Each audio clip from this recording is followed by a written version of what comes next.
हम इस वीडियो में अनलॉफुल एक्टिविटीज़ प्रिवेंशन एक्ट 1967 के कुछ चीज़ों को और क्यों इसके खिलाफ जो है लोगों ने नारेबाजी की, जो लोग हैं परेशान हैं इस लॉ से, क्यों इनको ड्रैकोनियन लॉ कहा जा रहा है, और देखेंगे कि कौन सा ऐसा इसके अंदर ऐसे कौन से प्रोविजंस हैं जो इसको इतना स्ट्रिंजेंट बना रहे हैं, इतना ज़्यादा कठिन बना रहे हैं।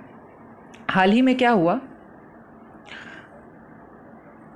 महाराष्ट्र के भीमा कोरेगांव केस से रिलेटेड फादर स्टैन स्वामी को 1 साल पहले जेल हुई। इस एक्ट के तहत उनको गिरफ्तार किया गया। उसके बाद अभी थोड़े दिनों पहले उनकी कस्टडी में ही मौत हो गई। उनकी मौत ने एक बहुत ही बड़ा प्रश्न चिन्ह खड़े कर दिया है इस लॉ के बारे में और इस लॉ के प्रोविज़न 43 आर्टिकल 43 सबसेक्शन 5 के बारे में। इस सेक्शन से रिलेटेड काफ़ी ज़्यादा बात हो रही है, तो इस वीडियो में हम उसके बारे में समझेंगे। फादर स्टैन स्वामी जो थे वो ट्राइबल राइट एक्टिविस्ट थे। वो ट्राइबल्स के लिए बहुत अच्छा काम किया उन्होंने। साथ ही वो फादर भी थे, मीन्स क्रिश्चियन कम्युनिटी से बिलोंग करते थे। हालांकि उनकी ही मौत से के कारण ये मुद्दा सामने नहीं आया है। ये मुद्दा काफ़ी दिनों से जो है वो चर्चा में है। तो जो अनलॉफुल एक्टिविटीज़ प्रिवेंशन एक्ट है और उसके गलत इस्तेमाल को लेकर अक्सर जो है न्यूज़पेपर्स में आर्टिकल्स आते रहते हैं। तो इस आर्टिकल्स को इन चीज़ों को हम एक साउंड तरीके से डिस्कस करेंगे। तो अभी तक की स्टोरी ये रही है, अभी रिसेंट स्टोरी की बात कर रहे हैं हम, कि जो फादर स्टैन स्वामी थे उनकी कस्टडी में ही डेथ हो जाती है। उसके कारण इस लॉ का स्ट्रिंजेंट नेचर एक बहुत ही दुखद स्थिति में सामने आता है, क्योंकि उन्होंने बनने के 2 दिन पहले ही जो सेक्शन 43D सबसेक्शन 5 है उसके खिलाफ बॉम्बे हाई कोर्ट में गए थे। उनको किसी भी तरह से बेल नहीं दी गई और उसके ही कारण उनकी जो हेल्थ थी वो डिटेरियोरेट होती चली गई और लास्ट में उनकी मृत्यु हो गई।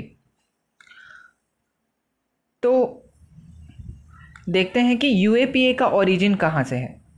तो यूनियन गवर्नमेंट ने एक ऑर्डिनेंस लेके आए थे मिड 1965 के टाइम, मीन्स इन मार्च 1967 में, जब पीजेंट अपराइजिंग बहुत बढ़ गई थी नक्सलबारी में। तो ये अर्जेंट हो गया था कि किसी इस तरह का जो है लॉ लाया जाए। तो उस टाइम में एक ऑर्डिनेंस लाया गया था, अनलॉफुल एक्टिविटीज़ प्रिवेंशन ऑर्डिनेंस। हालांकि वो ऑर्डिनेंस कुछ चीज़ों के चलते पास नहीं हो पाया, लेकिन अनलॉफुल एक्टिविटीज़ प्रिवेंशन एक्ट जो कि 1967 में आता है, जो कि उस ऑर्डिनेंस की तरह नहीं था, लेकिन उसमें थोड़े उसके फीचर्स अलग थे। तो अभी हम देखते हैं कि इसके स्कोप क्या कह रहे हैं, इस एक्ट में क्या है और ये कैसे ओवर द ईयर्स डेवलप्ड हुआ है और क्या सुप्रीम कोर्ट के जजमेंट रहे हैं, सुप्रीम कोर्ट का स्टैंड क्या रहा है जब लोगों को इसके लिए इसमें गिरफ्तार किया जाता है।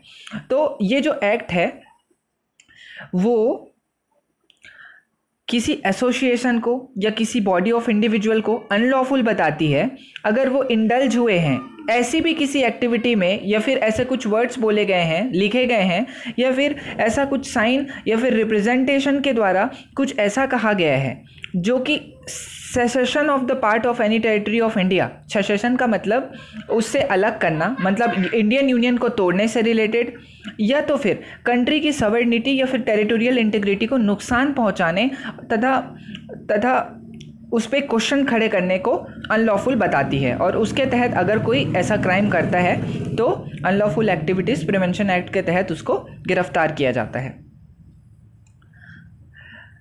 इस एक्ट को 2-3 बार अमेंड किया गया है, एक 2004 में, 2013 में और साथ ही साथ 2019 में। इसके लिए पनिशमेंट जो है वो हम देखेंगे। तो declaration of association as unlawful for terrorist act and activities, जैसे कि कंट्री की सिक्योरिटी को खतरा, साथ ही साथ इकोनॉमिक सिक्योरिटी को खतरा, लाइक किसी ने मॉनिटरी सिक्योरिटी को जो है वो खतरा पहुंचाया, food, livelihood, energy, ecological, environment security, इन सब को अगर खतरा पहुंचा रहे हैं, मतलब अल्टीमेटली इंडिया की जो इकोनॉमिक सिक्योरिटी और नेशनल सिक्योरिटी को जब खतरा पहुंचाया जाता है तो इससे रिलेटेड जो प्रोविजंस है वो इस लॉ में है। तो ऐसा भी प्रोविजन है कि जो टेरर फंडिंग है उसको रोकने के लिए, मनी लॉन्ड्रिंग को रोकने के लिए इस एक्ट को प्रोवोक किया जाता है। पहले क्या होता था, मीन्स पहले जो बैन था ऐसी ऑर्गेनाइजेशंस पे जो कि टेरर फंडिंग करती है या फिर जो अनलॉफुल एक्टिविटीज़ में इंडल्ज है, उसको 2 साल के लिए पनिशमेंट मिलती थी, लेकिन अभी वो पनिशमेंट बढ़ा के 2013 के बाद से 5 साल किया जा चुका है। इससे पहले एक लॉ हुआ करता था, प्रिवेंशन ऑफ टेररिज्म एक्ट पोटा 2002, जो कि रिपील कर दिया गया है। तो उसके बदले यूएपीए को एक्सपांड किया गया, जो कि टेररिस्ट एक्ट के बारे में था। ये जो पोटा एक्ट था वो भी एक टेररिस्ट एक्ट के बारे में था। लेकिन अभी फ़िलहाल जो है इंडिया में जो लेजिस्लेशन है टेररिज्म के बारे में, जो एंटी टेररिज्म के बारे में, तो वो सबसे मेन और मुख्य जो लॉ है वो यूएपीए ही है। 2004 में एंटी टेररिज्म में कुछ मतलब जितने रिजोल्यूशंस इंडिया ने ले रखे थे यूनाइटेड नेशन सिक्योरिटी काउंसिल से उसको अफेक्ट देने के लिए, वो सब भी 2004 के अमेंडमेंट में इंक्लूड कर लिए गए। साथ ही 2012 में कुछ ऐसे भी अमेंडमेंट्स लेके आए गए जो कि सबसे मुख्य उसमें था कि ये एक्ट जो है वो गवर्नमेंट को एम्पावर कर रही है कि इंडिविजुअल को भी टेररिस्ट की तरह ले, ना सिर्फ ऑर्गेनाइजेशन को। जबकि ये 2019 में, हाँ दिस इज रिटन हियर, 2019 में ये अमेंडमेंट हुआ कि इंडिविजुअल को भी टेररिस्ट की तरह देखा जा सकता है। साथ ही 2012 में यूएपीए में कुछ ऐसे भी अमेंडमेंट्स हैं जिसमें फाइनेंशियल एक्शन टास्क फोर्स ने, जो कि एक इंटर गवर्नमेंट बॉडी है, मनी लॉन्ड्रिंग से रिलेटेड या फिर टेरर फाइनेंसिंग से रिलेटेड जितने भी जो रिक्वायरमेंट्स थे उनकी फाइनेंशियल एक्शन टास्क फोर्स की, उसको भी इसी में शामिल कर लिया गया। तो ओवरऑल कहें कि ये एक्ट बहुत एक्सपेंड होता आया है अभी तक, जब से इसका जो है आया है, जब ये लॉ पास हुआ है तब से। इससे रिलेटेड कंट्रोवर्सी जो है अभी फिलहाल जो है वो बेल प्रोविजन से रिलेटेड है। Actually this is written here, actually यहाँ इस पॉइंट में ये एक्सप्लेन किया जा रहा है कि नॉर्मल जो क्रिमिनल लॉज हैं और जो अनलॉफुल एक्टिविटीज प्रिवेंशन एक्ट है, दोनों के मतलब दोनों में क्या अंतर है। मतलब अगर कोई व्यक्ति मर्डर करता है, means if someone is murdering someone, और कोई एक और अन्य व्यक्ति है जो यूएपीए के अंडर गिरफ्तार होता है, तो दोनों में क्या अंतर होगा। तो बहुत बड़ा अंतर आ जाता है, क्योंकि ये जो है वो एंटी टेररिज्म लेजिस्लेटिव लॉ है, लेजिस्लेशन है। सो दोनों में अंतर ये है कि रिमांड ऑर्डर जो था उसके लिए 30 डेज था।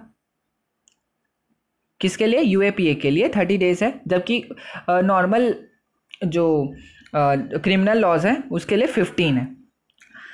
उसी तरह सबसे इंपॉर्टेंट चीज़ है जुडिशियल कस्टडी के बारे में, जो कि जुडिशियल कस्टडी का मैक्सिमम पीरियड जो है वो 180 डेज का है। मतलब कि 180 डेज तक आपको अंडर ट्रायल रखा जा सकता है, मतलब कस्टडी में रखा जा सकता है, अगर आप ये रिपोर्ट दें कोर्ट को कि हमने अभी इन्वेस्टिगेशन पूरी नहीं की है। तो सोचिए 6 महीने तक, मतलब 180 डे तक, and this can be extended कि इतने दिन तक जो है आपको बिना किसी इन्वेस्टिगेशन के नाम पे इतना दिन अंदर रखा जा सकता है। तो ये जो प्रोविज़न है ना वो बहुत मुश्किल बना देता है ऑब्टेन करने के लिए बेल को। एक्चुअली आपने सुना होगा, सबसे इंपॉर्टेंट बात यह है, हमने हमेशा अपने लॉ में पढ़ा है, कॉन्स्टिट्यूशन में पढ़ा है कि jail is an exception, bail is an norm. Means bail जो है वो नॉर्म है, लेकिन जेल जो है वो एक्सेप्शन है। मतलब बेल पाने का अधिकार है। लेकिन इस लॉ में जब हम देखेंगे तो इस लॉ में ना उल्टा है, मतलब ऐसा कहें कि उल्टा हो जाएगा। लाइक जेल जो है वो नॉर्म है और बेल जो है वो एक्सेप्शन है। मतलब बेल नहीं मिलेगी आपको भले ही जेल में रहना पड़ेगा बहुत दिन, या फिर ऐसा होगा कि बेल तब मिलेगी जब आप ऑलरेडी सज़ा काट चुके होगे। वैसे भी एक ऐसा केस हुआ था जिसमें बाद में बेल दे दी गई थी। तो इसके बेल का जो कंट्रोवर्सी है ना, वो सेक्शन 43D सब सेक्शन 5 के उसमें आता है। लाइक इसी सेक्शन में ही पूरी गड़बड़ी जो है लगती है। ये इल्यूजरी बताया गया था स्टैन स्वामी के द्वारा। उन्होंने अपने मौत से मात्र 2 दिन पहले ही बॉम्बे हाई कोर्ट में इसको चैलेंज किया था। तो क्या है सेक्शन 43D सब सेक्शन 5 में? इसमें क्या है ना, आपको बिल तब तक नहीं दे सकता कोर्ट जब तक कोर्ट ये मानता है कि प्राइमा फेसे, मतलब ऊपर ऊपर से ये दिखे कि हाँ आपने इस तरह की कोई एक्टिविटी की है, सिर्फ दिखे। लेकिन जो कोर्ट है वो इसमें नहीं जाएगी कि एक्चुअली में क्या वो एविडेंस सच है या फिर सिर्फ सामने दिख रहा है, तो उसमें नहीं जाएगी। जो सामने दिख रहा है उसको कोर्ट मान लेगी। सो अगर हम इसके टेक्स्ट को रीड करें तो ये बोलता है, bail can not be granted to a suspect if a court is of opinion that there are reasonable ground to believe that charges are prima facie true. मतलब अगर चार्जेस प्राइमा फेसे ट्रू लग रहा है तो bell नहीं दिया जाएगा। तो एक सुप्रीम कोर्ट की जजमेंट में ये कहा गया, ये क्लैरिफाइड किया गया कि इसका मतलब ये है कि कोर्ट बेल को कंसिडर नहीं करेगी। मीन्स जो कि कोर्ट है जो बेल को कंसिडर कर रही है वो ये एग्जामाइन नहीं करेगी एविडेंस को डीपली, मतलब सिर्फ ऊपर ऊपर से देखेगी और सिर्फ प्रोसिक्यूटर के वर्जन को देखेगी। मतलब जो प्रोसिक्यूटर है जिसने, मतलब जो नॉर्मली स्टेट ही होता है, स्टेट ही लगाता है ये लॉ जो है, तो स्टेट जो है, जो प्रोसिक्यूटर है उसने जो पेश किया हम उसी को मान लेंगे। तो ये कहना है। बट ये तो सिंपल सा यही वाला बात हो गया ना, जैसे कि आपको चार्ज किया गया इस केस में। अब आपको ये बोला जा रहा है कि नहीं नहीं देखो स्टेट ने तो ये दिखाया है और जो प्राइमा फेसे आपने लग रहा है कि आपने ये किया है। आप मतलब जांचेगी नहीं, लेकिन लगेगा कि किया है तो आपको इसमें बुक कर लिया जाएगा और बिल्कुल भी बेल नहीं दिया जाएगा। अगर बेल नहीं दिया जाएगा तो फिर आप क्या करोगे? जिम्मेदारी तो आपके ऊपर आ जाएगी। मतलब सिंपल सा जो रिस्पॉन्सिबिलिटी जो टोटल फॉल करती है, रिस्पॉन्सिबिलिटी टोटल जो फॉल करती है वो किस पे करती है?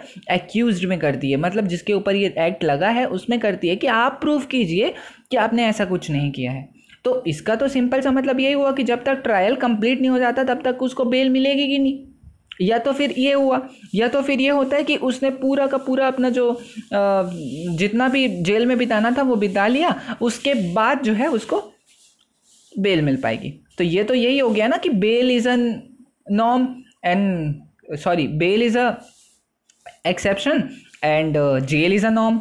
सो that is the opposite of what we have seen in other criminal law. अच्छा, ऐसा कब हुआ है? जब कोर्ट ने बेल दिया है। देखो ऐसा हुआ था यूनियन ऑफ इंडिया के वर्सेस के नजीब केस में, जनवरी में इसी साल, जिसमें हमारे न्यूली इलेक्टेड जो सुप्रीम कोर्ट के मीन्स चीफ जस्टिस हैं एन वी रमन्ना, उन्होंने ये बोला कि बेल जो है यूएपीए के अंदर जब एक्यूज्ड जिसके ऊपर लगा था उसने ऑलरेडी प्रिजन में, जेल में उतना समय बिता चुका है जब उसको उस एक्ट के तहत सज़ा दी जा सकती है। मीन्स एक्ट के तहत उसको सज़ा कितनी दी जा सकती है? 5 साल तक, और उसने 4 साल ऑलरेडी बिता लिए हैं, तो फिर उसको बेल दिया जाना चाहिए। तो ऐसा इसमें इस केस में एन वी रमन्ना ने बोला था। ये सुप्रीम कोर्ट की जजमेंट थी। अच्छा, हाल ही में ये हुआ कि दिल्ली हाई कोर्ट ने एक अलग ही नया स्टैंस लिया और कहा, एक्चुअली हुआ ये कि 3 एक्टिविस्ट स्टूडेंट को जो है इस एक्ट के अंदर जो CAA था उसमें जो वायलेंस हुआ था उसके तहत जो है लगा दिया गया UAPA। तो दिल्ली हाई कोर्ट ने क्या कहा अभी, जब इन्होंने दिल्ली हाई कोर्ट ने क्या किया? बेल दे दिया उन तीनों को और कहा कि अगर UAPA के अंदर इसको गिरफ्तार किया गया है तो दिखना तो चाहिए कि किस बेसिस में किया गया है। क्या वो जो उन्होंने किया है वो क्या सही में टेररिस्ट एक्ट के अंदर आता भी है? तो ये तो थोड़ा दिल्ली सरकार का थोड़ा अच्छा वो हो गया ना, मीन्स थोड़ा अच्छे तरीके से उन्होंने इस चीज़ को देखा। लेकिन जब जो दिल्ली पुलिस है, दिल्ली सरकार जो है, दिल्ली हाई कोर्ट ने तो अपने हिसाब से सही किया, उनको बेल दे दिया। क्योंकि उनको लगा कि ये जो है ऐसा कहा जा रहा है कि ये जो है वो टेररिस्ट एक्ट में इन्वॉल्व थे, बट ऐसा लग नहीं रहा है ये प्राइमा फेसे भी कि ये टेररिस्ट एक्ट है। तो फिर दिल्ली सरकार क्या की, मीन्स दिल्ली पुलिस क्या की, वो गई सुप्रीम कोर्ट में। तो सुप्रीम कोर्ट ने क्या किया कि अभी जो है इसको प्रेसिडेंट मत मान लिया जाए, मतलब और कोर्ट इससे कोई कंक्लूजन मत निकाले, और इसके लिए उन्होंने नोटिस जारी किया। तो अभी ये केस फ़िलहाल सुप्रीम कोर्ट में है। अभी अगर जो आता है उसके बेसिस में हम लोग इस चीज़ को डिस्कस करेंगे। लेकिन सबसे इम्पॉर्टेंट बात ये है कि जो अनलॉफुल एक्टिविटीज़ प्रिवेंशन एक्ट है, क्या उसका मिसयूज़ सरकार द्वारा किया जा रहा है? क्योंकि if you are seeking the reports from Wikipedia, अगर विकीपीडिया में देखें तो हमको पता चलता है कि more than 3000 cases have been registered in a recent time, सिर्फ इसी में। और उसमें से मात्र जो है 2% लोग एक्चुअली में जो है इन्वॉल्व होते हैं। इवन नॉट 2%, 1% लोग जो है 1 पॉइंट समथिंग परसेंट जो पर्सन है, सिर्फ वो ही उसमें एक्चुअली टेररिस्ट एक्टिविटीज़ में इन्वॉल्व होते हैं, और बाकी जो सब है वो फालतू का ही सज़ा काटते हैं। तो ये जो चीज़ था, ये अनलॉफुल एक्टिविटीज़ प्रिवेंशन एक्ट पे कुछ सवाल उठाते हैं उसके कुछ प्रोविजंस में। हालांकि देखो, इंटेंशन तो यही है कि जो टेरिटोरियल इंटीग्रिटी है, जो सिक्योरिटी है, national security, financial security, economic security, कि इसको नुकसान ना पहुंचे। बट क्या एक्चुअली में ऐसा हो रहा है, ये देखने वाली बात है। और एक केस था, वो मुझे एक्चुअली याद नहीं आ रहा है, एक और केस था सुप्रीम कोर्ट का, जो कि जिसमें भी बेल दिया गया था। हालांकि वो भी इस तहत दिया गया था कि उसने बहुत ही ज़्यादा उनका वनावरा राव मीन्स क्या नाम था, मैं याद नहीं आ रहा है, वो भी भीमा राव केस से ही रिलेटेड थे। वो जो थे उनको भी एक्चुअली उनकी एज 80 थी और वो कोविड पॉजिटिव हो गए थे। तो उनको यूएपीए के अंदर बुक्ड होने के बाद भी जो थे उनको, वो उसके अंदर एक्यूज थे, फिर भी उनको दिया गया था, मीन्स बेल दिया गया था। तो ये 2-3 केस ऐसे हैं जिसमें बेल दिया गया है। अदरवाइज आप अगर ऊपर से देखें, अंडर जो सेक्शन है 43D सब सेक्शन 5, इसके तहत तो बिल्कुल ही मुश्किल है कि बेल दिया जा सके। मीन्स आप बेल दोगे कैसे, क्योंकि सारी रिस्पॉन्सिबिलिटी तो एक्यूज में आ जाती है कि उसको प्रूफ करना है। उसके ऊपर आ गई ये बात कि आप जो है वो आप प्रूफ कीजिए कि आपने ये परफॉर्म नहीं किया है, जबकि प्राइमा फेसे ये लगता है कि आपने परफॉर्म किया है। तो ये लॉ पे थोड़ा सीरियसली गौर करने की ज़रूरत है। और जैसे ही अब अगला सुप्रीम कोर्ट का वर्डिक्ट आता है तो उस हिसाब से हम देखेंगे इसमें आगे क्या प्रोसीडिंग्स सामने आती है। वैसे ये जो लॉ है ये बहुत ही ड्रैकोनियन माना जाता है, क्योंकि जो सरकार है इसका मिसयूज़ ज़्यादा कर रही है। क्योंकि आप देखो, कोई भी सरकार के खिलाफ प्रोटेस्ट अगर करने लग जाता है तो उसको सिडिशन लगा दिया उसके ऊपर under section 124A of the IPC, और सिडिशन नहीं लगाया तो यूएपीए के अंदर उसको गिरफ्तार कर लिया गया।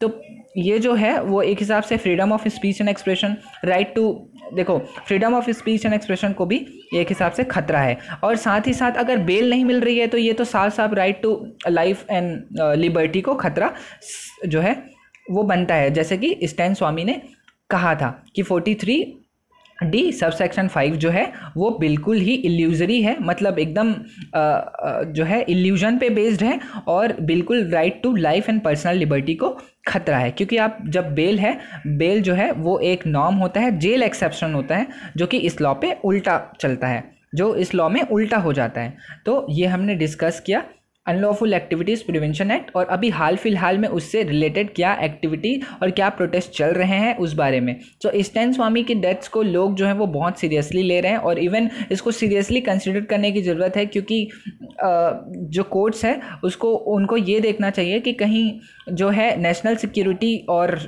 टेरिटोरियल इंटीग्रिटी को प्रोटेक्ट करने की आड़ में जो है प्रोटेस्टर्स के जो फ्रीडम ऑफ स्पीच है उसको दबाया ना जाए।